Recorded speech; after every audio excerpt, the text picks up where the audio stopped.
Soy Fernando Díaz Villanueva, hoy es 15 de junio de 2020 y esto es La Contracrónica.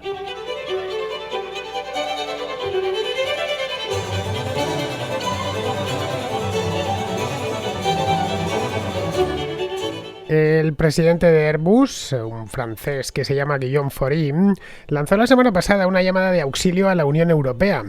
La llamada de auxilio consistía en pedirles que aprueben un plan de incentivos para la compra de nuevos aviones, para que las aerolíneas europeas compren nuevos aviones, mejor dicho.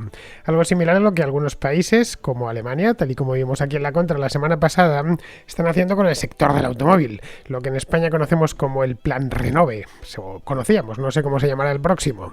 Faury lo que está pidiendo de esta manera es un rescate en este caso indirecto para una industria, la de fabricación de aeronaves, que ha recibido el mayor varapalo de su historia en los 3 últimos meses, con prácticamente toda la flota mundial estacionada en los aeropuertos. En Estados Unidos, Boeing sufrió una caída acusadísima de su cotización bursátil a lo largo del mes de marzo y parte de abril, y luego ya ha ido recuperándose a lo largo de mayo y junio.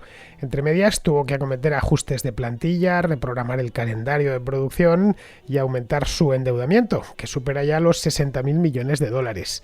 En el caso de Boeing, además, llueve sobre mojado porque la compañía, como bien sabemos, venía ya tocada del año pasado.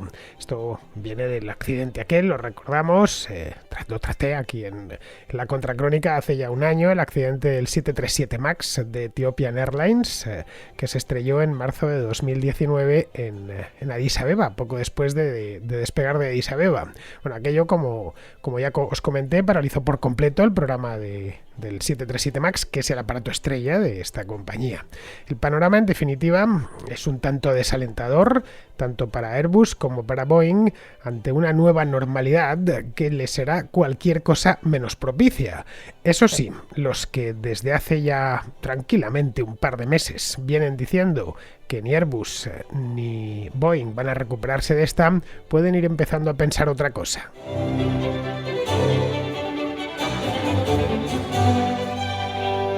Supongo que todos habréis visto las imágenes, muy impactantes todas, las hay en imágenes estáticas y también en vídeo, de aviones estacionados, decenas o centenares de aviones en algunos casos estacionados en aeropuertos de todo el mundo. Están yo creo que prácticamente cualquier aeropuerto grande a lo largo de estos últimos 3 meses ha tenido que almacenar no ya en las zonas normales de aparcamiento de los aviones, sino en las propias pistas, uno detrás de otro, en esos cementerios de aviones que hay en Arizona y en Nuevo México, que aparecen de vez en cuando en alguna serie documental donde están ahí en mitad del desierto y los van desmantelando poco a poco hasta dejarlos en el esqueleto. De hecho, alguna publicidad se graba en estos y algunas películas se han grabado en estos cementerios de aviones por ese toque surrealista y fantasmagórico que tienen. Bueno, sin llegar a esos niveles de casi Guerra Mundial Z, lo que sí hemos visto en todos los aeropuertos, o en la mayor parte de ellos, algunos diseñados ad hoc. El caso del aeropuerto de Teruel en España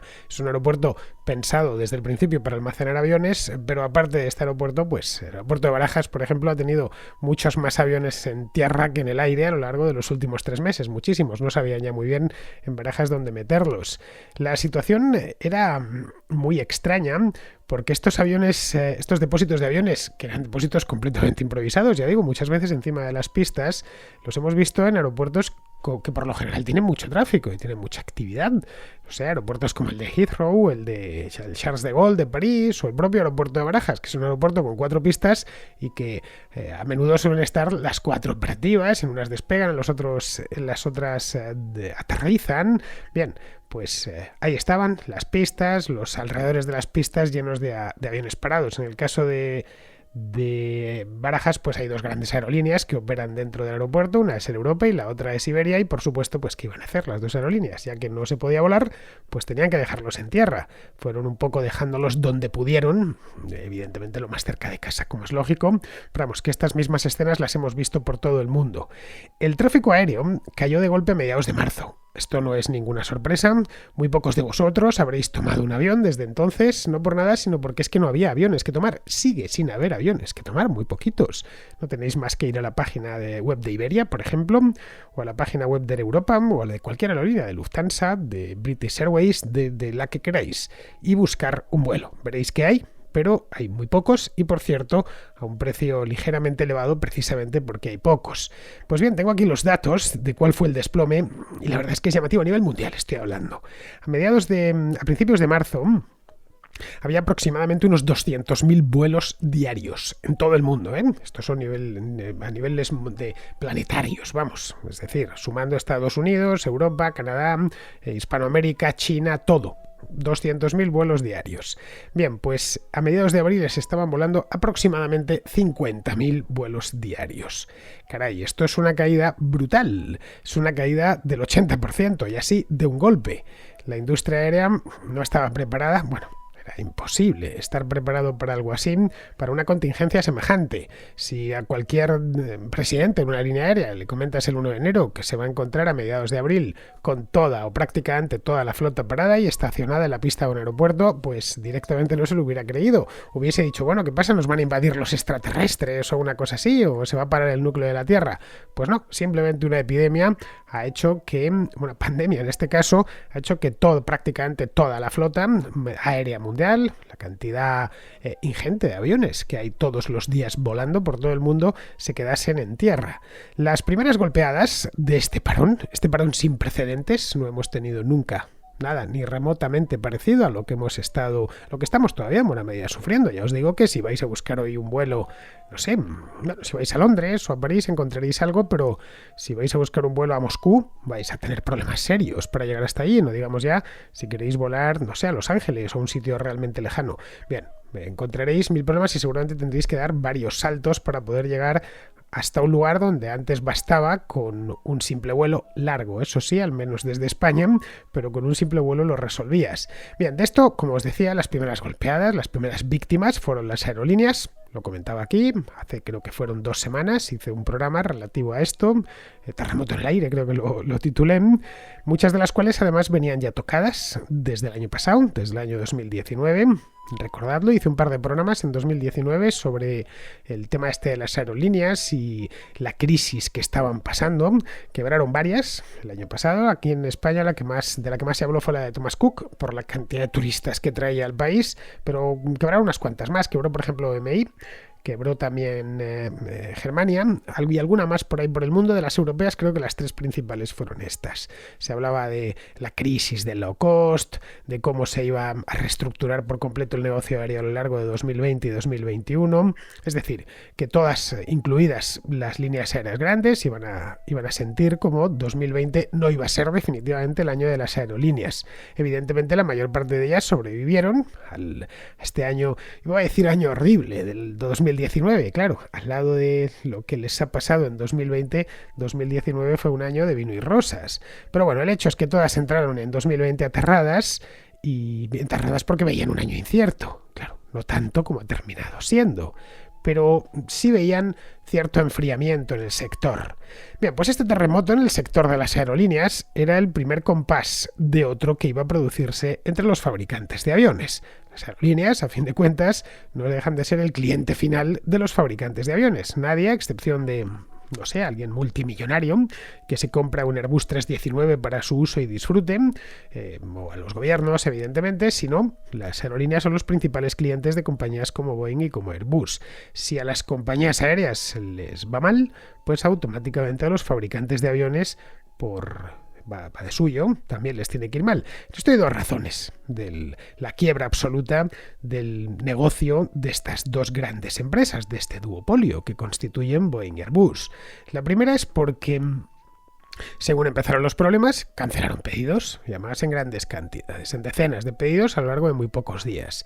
Es decir, tenían apalabrados ya una serie de aviones en su cartera de pedidos que no se ponen a producirlos en el acto porque un avión no es una cosa que se recoja en un estante como en un supermercado, uno lo pide, que además la configuración es específica de cada aerolínea, número de plazas, en motorización, etcétera, y se tarda pues un tiempo, lo mismo, un par de años en entregarlo. Bien, esos pedidos se empezaron a cancelar a toda velocidad. Y la segunda es que no harían pedidos nuevos. Una compañía en crisis, pues lo último que piensa es en renovar la flota. Bastante con lo que tiene, teniendo en cuenta además que muchos pues les va a tocar o devolver aviones que operaban a las compañías de alquiler o comérselos, es decir, aparcarlos por algún sitio, aeropuertos como el de Teruel, en espera de tiempos mejores. Es decir, que lo que se venía encima de Airbus y de Boeing era algo así como una tormenta perfecta, algo único, una tormenta perfecta y única, nunca se había dado nada similar. Es, no sé, por poner una comparación, algo así como si los fabricantes de ascensores se encontrasen de golpe de un día para otro, de 2 semanas, en un par de semanas, porque fueron 2 semanas, que se encontrasen con que todo el mundo prefiere subir por las escaleras y nadie utiliza el ascensor, ni siquiera los rascacielos. Todo el mundo sube y baja los edificios por las escaleras por Dios sabe qué razón. Pero nadie utiliza los ascensores. Esto supondría que no se encargarían ascensores nuevos para los edificios de nueva construcción porque nadie los iba a utilizar y que los ascensores actuales pues no se les contrataría mantenimiento ni jamás, por supuesto, los propietarios de un edificio pensarían en cambiarlo, en modernizarlo. El mercado de aviones de pasajeros grandes, evidentemente los hay, aviones más pequeñitos, ahí sí que hay más jugadores, pero en el caso de los aviones de pasajeros grandes está muy concentrado en 2 fabricantes. He dicho antes, un duopolio, y de facto es un duopolio, que son Boeing y Airbus. Uno es una compañía estadounidense y el otro una compañía europea. Una compañía montada hace ya bastantes años, pues casi 50 años, más de 50 años, creo que se fundó en el 69, una cosa así, por varias compañías europeas. Una compañía alemana, otra compañía británica, una española, una francesa, etc. Se juntaron y dieron lugar a Airbus, lo que conocemos hoy por Airbus. Durante una época se llamó EADS y luego volvió al nombre que le hizo famosa, que fue el primer modelo de avión, que era el Airbus 300. Bueno, la cuestión es que, como está concentrado en solo 2 jugadores, fue relativamente fácil seguir el batacazo, especialmente el batacazo que se dio Boeing, que ya venía, por cierto, como os he dicho antes, debilitado por la crisis del 737 MAX. Que se estrelló 2 veces, uno en Indonesia en 2018, otro más en Etiopía en 2019, y desde entonces tienen el programa parado. Incluso el año pasado, unos meses más tarde, un programa explicando los problemas de Boeing porque no conseguían dar con el kit que hacía que el avión se fuese al suelo. Un problema informático bastante complejo. Bien, la cuestión es que como Boeing venía ya tocadísimo por esta historia, pues les viene ahora lo del coronavirus y los confinamientos y el cierre de los cielos. Vamos, que su acción perdió el 70% de su valor a lo largo del mes de marzo. El ticker en bolsa de Boeing era de estos que te daban ganas de llorar. Airbus perdió bastante también, aunque no tanto, me lo tengo en el mismo periodo, lo tengo aquí apuntado, el 65%, pero vamos, prácticamente lo mismo. Bien, estos 2 fabricantes no son cualquier cosa. Podemos pensar Boeing y Airbus pues como cualquier otra empresa, no exactamente. Emplean a decenas de miles, centenares de miles de personas en varios países, no solo en Estados Unidos y Europa, sino que tienen contratistas por todo el mundo, pero concentran, eso sí es cierto, su producción tanto en Estados Unidos como en Europa, y son además consideradas por los gobiernos industrias estratégicas, tanto en Washington como en Bruselas y por supuesto en todas las capitales nacionales de la Unión Europea. Es decir, que en cierta medida son demasiado grandes para caer, por lo que es previsible que los estados de ambas orillas del Atlántico corran en su ayuda mediante inyecciones de dinero, ya sean directas o indirectas, más bien lo segundo.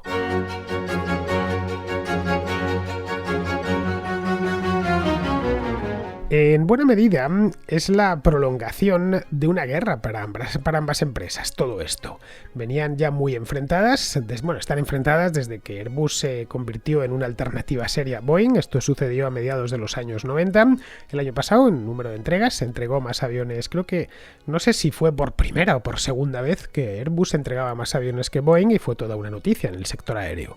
Es decir, unos tipos que habían empezado haciendo un avión, un solo modelo que tenían de largo alcance, que era este Airbus 300, habían terminado 25 o 30 años más tarde, habían terminado desbancando al líder absoluto del mundo, que era Boeing. Bueno, Boeing a su vez se había comido unas cuantas empresas en el camino, entre ellas McDonnell Douglas, en los años 90, pero bueno, el hecho es que fue una noticia considerable y dejaba este mercado duopólico en aproximadamente un 50-50, la mitad del mercado mundial para Boeing y la otra mitad para Airbus. Estamos hablando de grandes contratos de cientos de millones de dólares en cada uno de estos contratos y de, a fin de cuentas, ser quienes ensamblan y en parte fabrican lo que mueve el mundo, lo que mueve a la gente por el mundo. A fin de cuentas, hoy volar en el primer mundo vuela quien quiere y en el tercer mundo cada vez se vuela más.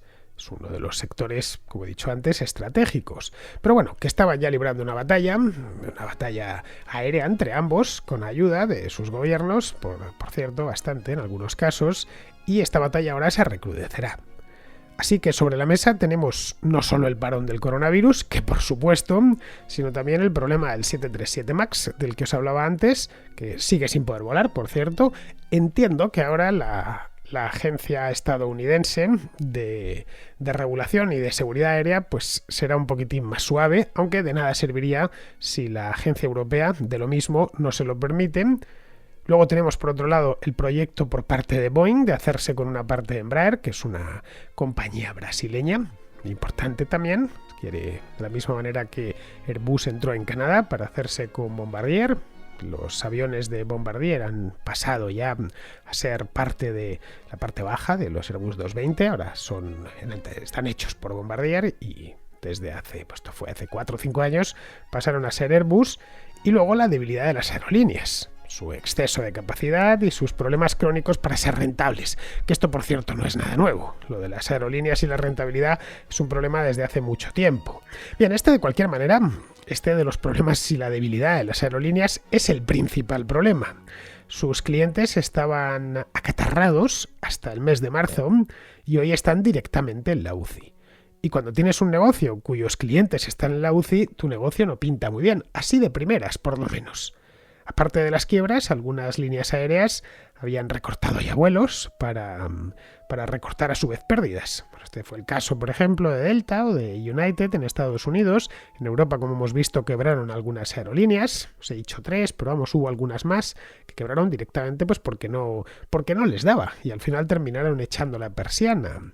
Bien, esto evidentemente, estas quiebras o esto que comento de cerrar rutas para recortar pérdidas, como lo de Delta o United, era una mala noticia porque a menos vuelos y menos aerolíneas, menos necesidad de nuevos aviones.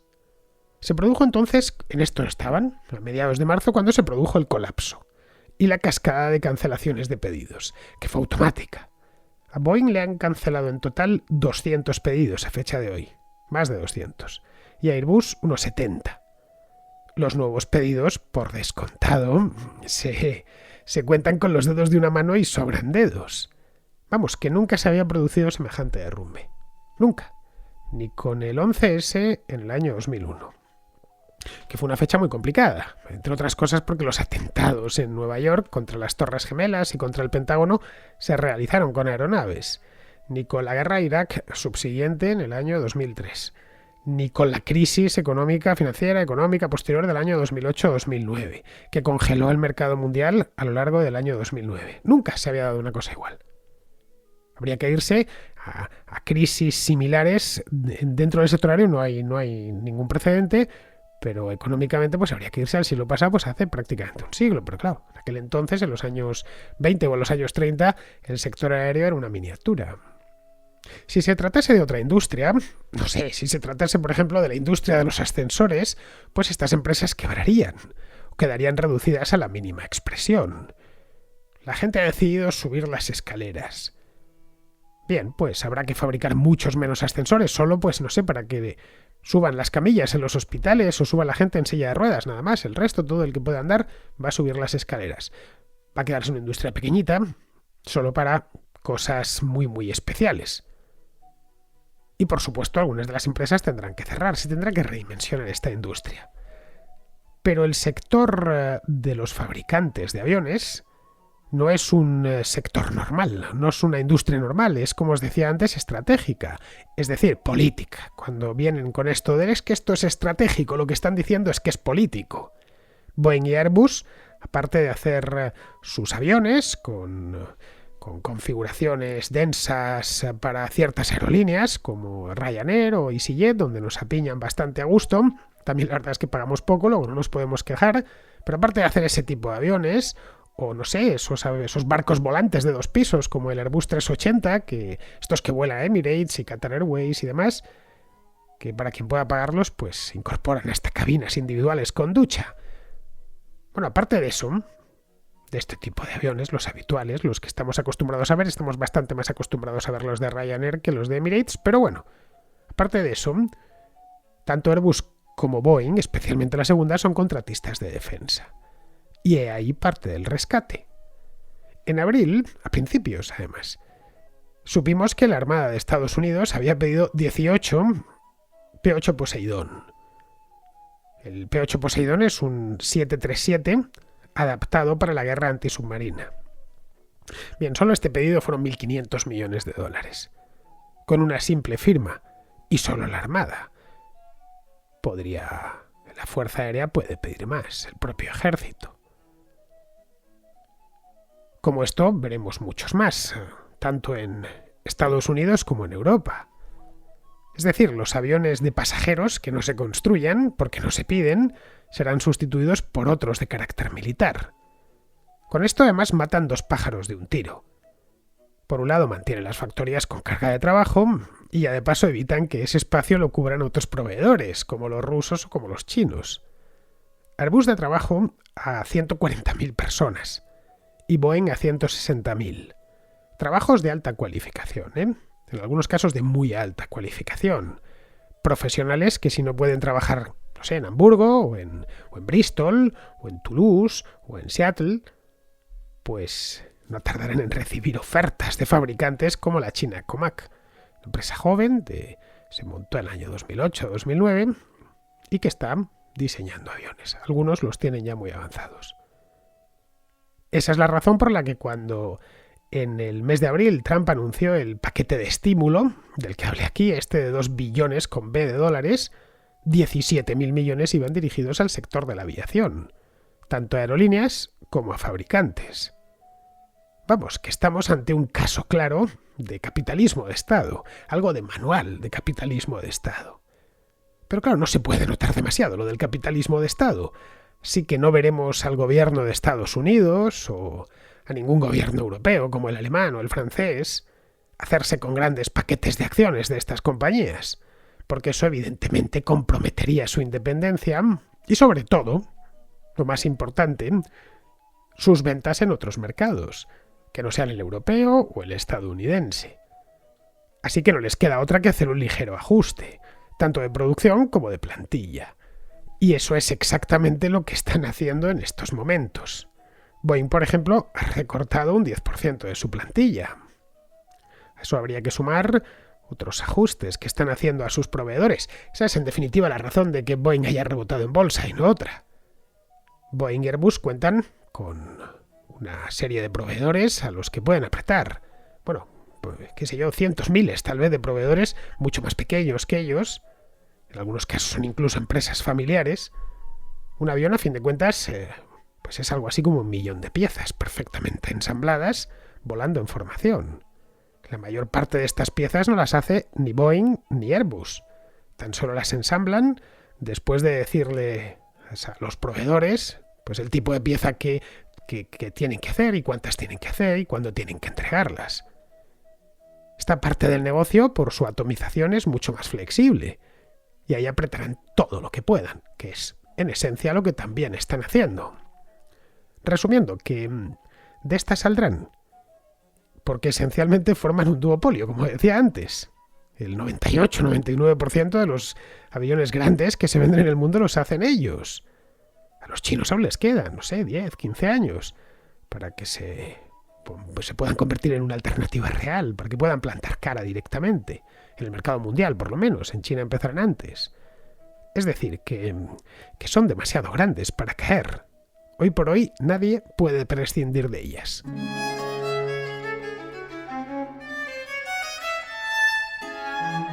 Vamos con la contrarréplica, empezamos con Tony de Valencia, que nos habla de un misterio histórico ya, el del asesinato de Olof Palme, que acaba de quedar resuelto. Quería comentarte que hace muy poco leí en prensa que parece ser que la policía sueca ha identificado finalmente al asesino de Olof Palme y ha hecho pública su identidad de manera oficial.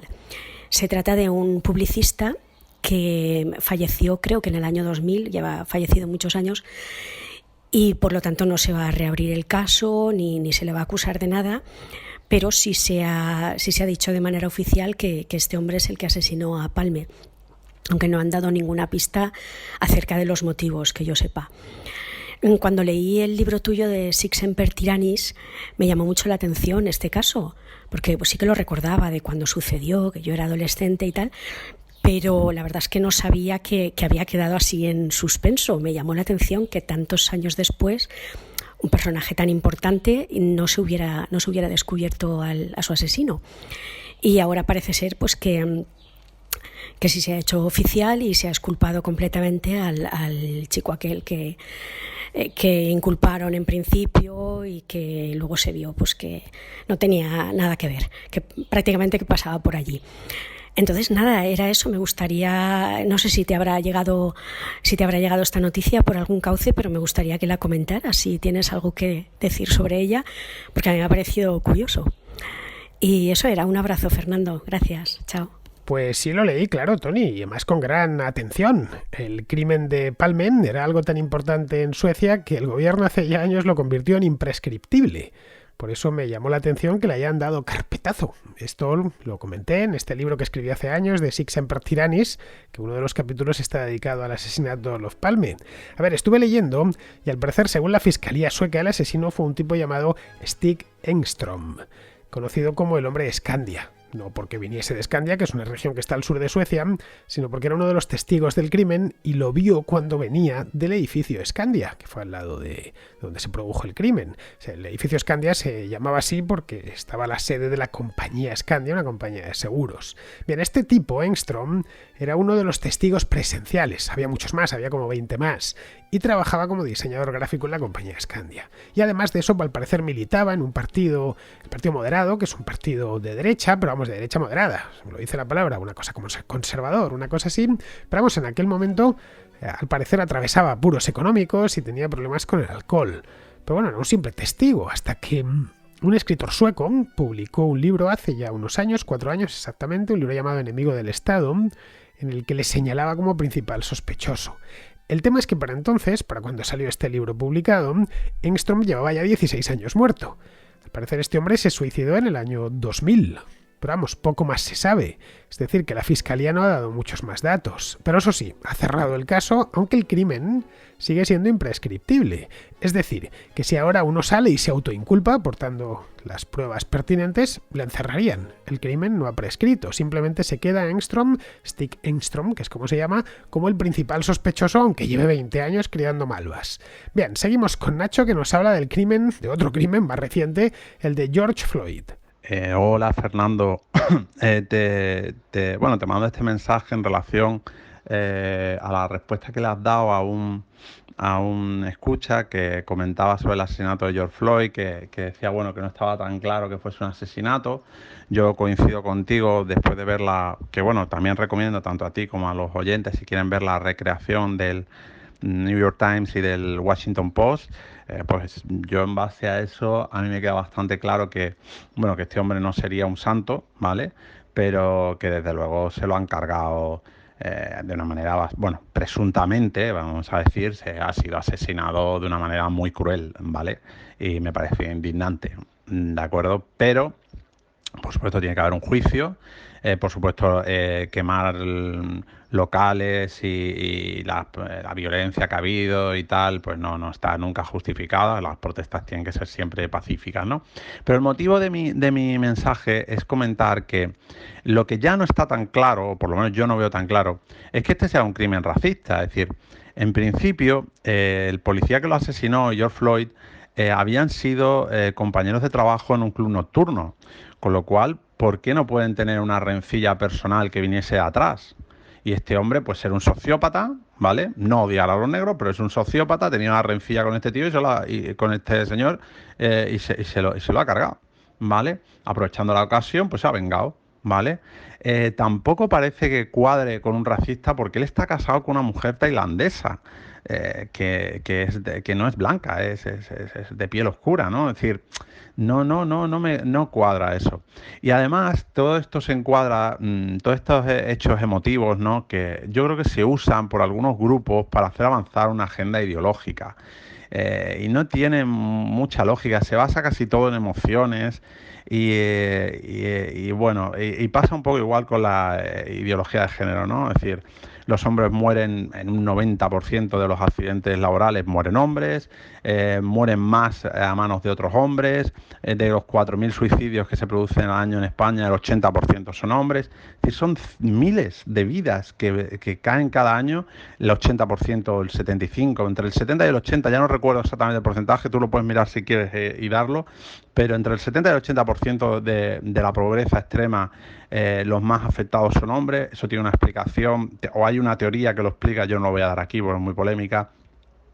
Es decir, los hombres tienen también problemas por motivo de su género, como todos tenemos problemas, o digamos que tenemos cuestiones particulares por motivo de nuestro género, ¿no? Y eso, en fin. Pero no, aquí nada más que cuentan las muertes de mujeres, que son entre 50 y 60 al año, y cada vez que hay una, pues se magnifica, que por supuesto todas las vidas, no las vidas negras importan, no las vidas de las mujeres importan, todas las vidas de un ser humano importan, no hay vidas más importantes que otras, ¿no? Es decir, no se puede... son pensamientos y totalitarios que usan las emociones para hacer avanzar una agenda política y sorprende la falta de juicio crítico de la sociedad, ¿no? Hacia estos temas. Bueno, yo te doy un poco la línea de pensamiento, la reflexión, por si quieres tomarla. En cualquier caso, me consta que tienes tropecientos mil mensajes y supongo que este ni lo leerás. Pero bueno, muchísimas gracias por tu programa. La verdad que lo escucho siempre, ¿eh? Y me encanta y muchísimas gracias. Un saludo para ti y para toda la audiencia. Un saludo. Hasta luego. Pues según he podido leer, el tal Derek Chauvin era un pieza, había tenido como 20 quejas por su mal comportamiento y le habían abierto un par de expedientes disciplinarios. Es decir, que era un tipo de gatillo fácil y no, al parecer, no le importaba mucho la raza. Se le iba la mano de natural. Estaba, como bien dices, casado con una mujer oriental de Tailandia, así que no sé si era racista, lo sería contra los negros, pero no contra los orientales. Pero vamos, más de él no te puedo decir porque no sé, es todo lo que he leído en la prensa. Pero bueno, que se trata, al parecer, pues de un tipo violento y amigo de pendencias, a quien se le ha acabado la cuerda. Y yo, francamente, de esto me alegro. Pero bueno, creo que ya a estas alturas lo de Chauvin es circunstancial. El problema va mucho más allá y nos encontramos ante una operación política de gran dimensión que... bueno, pues que ha incendiado el país entero de costa a costa. Bien, seguimos con Alejandro, que comenta la afición por arrodillarse que le ha entrado a mucha gente en Estados Unidos y en Europa. Hola Fernando. Bueno, te envío este audio, puesto que he estado escuchando tu contra acerca de, que has titulado Huracán Floyd, acerca de todas las manifestaciones que se han llevado a cabo a lo largo y ancho de las capitales europeas durante el último fin de semana. Y hay un gesto que a mí me ha llamado muchísimo la atención, y lo ha hecho puesto que llevo una serie de años viviendo en Estados Unidos, y el gesto en cuestión ha sido el hecho de todos estos manifestantes pues realizan un gesto, no sé, con descendencia o, no sé, gratitud por la causa, no sé muy bien qué es, acerca, o lo que realizan es, se arrodillan. Se arrodillan y muchos de ellos pues levantan la mano como si estuvieran cantando la Internacional, lo cual no digo con ningún tipo de sesgo, no es no es digamos, el objetivo de este audio, pero sí me gustaría contar un poco acerca de dónde viene esto, porque yo creo que toda esta gente sufre de desconocimiento e ignorancia con respecto al gesto. ¿De acuerdo? Y para poder entenderlo hay que remontarse una serie de años, unos 3 o 4, a la historia, vida y milagros de un jugador de fútbol americano que es Colin Kaepernick, exjugador de los San Francisco, ¿vale? Y este señor, pues durante un partido de fútbol, al comienzo, hay que recordar que durante todo tipo de acontecimiento deportivo o evento en Estados Unidos siempre se comienza cantando el himno, desplegando la bandera, y en muchas ocasiones pues es un destacamento del ejército de los Estados Unidos, de cualquiera de los 5 ejércitos. Bueno, ahora hay 6 porque Trump ha creado uno que se llama Space Force. Pues durante este himno, este señor se arrodilló, ¿de acuerdo? Hincó la rodilla, no levantó la mano para nada, por eso digo, y lo hizo delante de la bandera. Quiero decir, la importancia que tiene él, o que él, digamos, como que detalló los motivos por los que lo hizo, y es para protestar no solo contra el racismo actual, la brutalidad policial, los problemas de marginación, la falta de oportunidades para el colectivo negro, es decir, de la comunidad afroamericana de aquí de Estados Unidos, y lógicamente para protestar y recordar el pasado esclavista de este país. Claro, el hecho de que yo vea en en España o en el resto de Europa, toda esta gente arrodillándose, incluso gente de Operación Triunfo, arrodillándose sin ton ni son, mirando a nada y arrodillándose ante nada.